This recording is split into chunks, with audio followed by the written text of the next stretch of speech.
Hi everyone.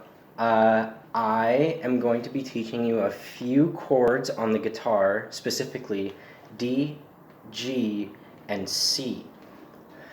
These three chords you can use in a multitude of different songs. There was a band from the 60s called Creedence Clearwater Revival, and they used these three chords in a pretty big majority of their songs, so let's get started. For those of you who play the guitar and need a refresher, or for those of you who don't play the guitar at all, this is the neck, this is the headstock, these are the tuning pegs, and these are the frets. And when I show you how to do the chords, I'm going to tell you which frets and which strings to put your fingers on.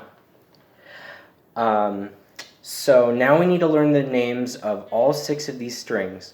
So from top to bottom, it is E, A, D, G, B, and E.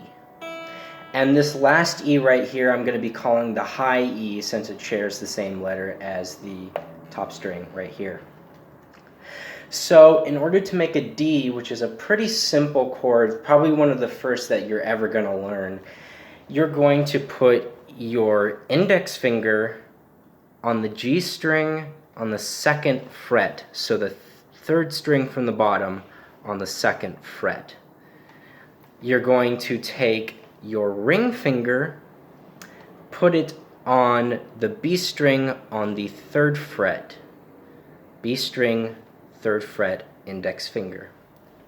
With your middle finger, you're going to put that on the 2nd fret on the high E.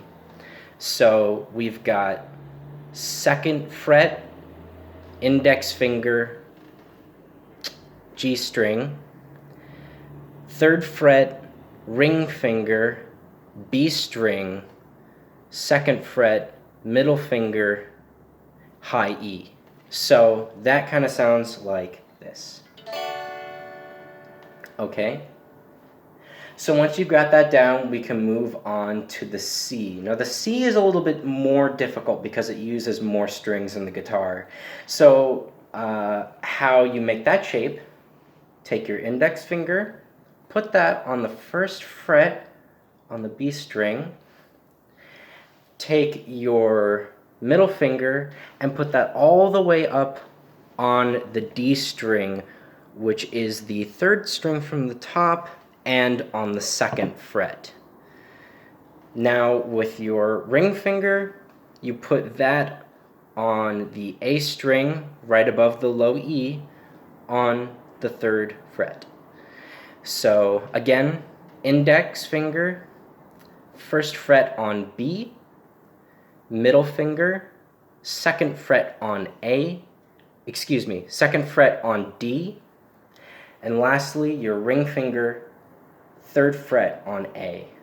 So it's going to sound like this. That's a C.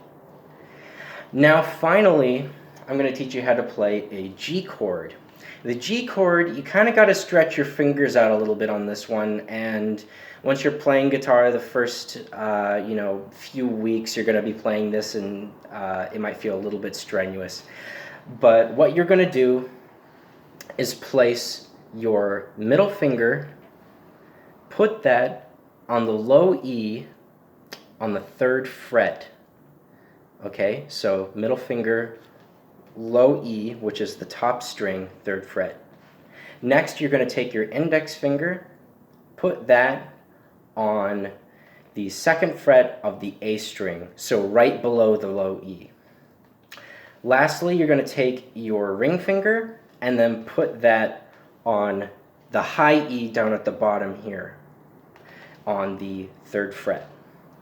So looks a little bit like this. Strum it like that. Again, here, here, and here. And it sounds like that. Alright, so with all 3 of those chords, you can play a bunch of different classic songs. And yeah, that is about it. 3 fingers, 3 chords. Super simple. All right. Thank you for watching.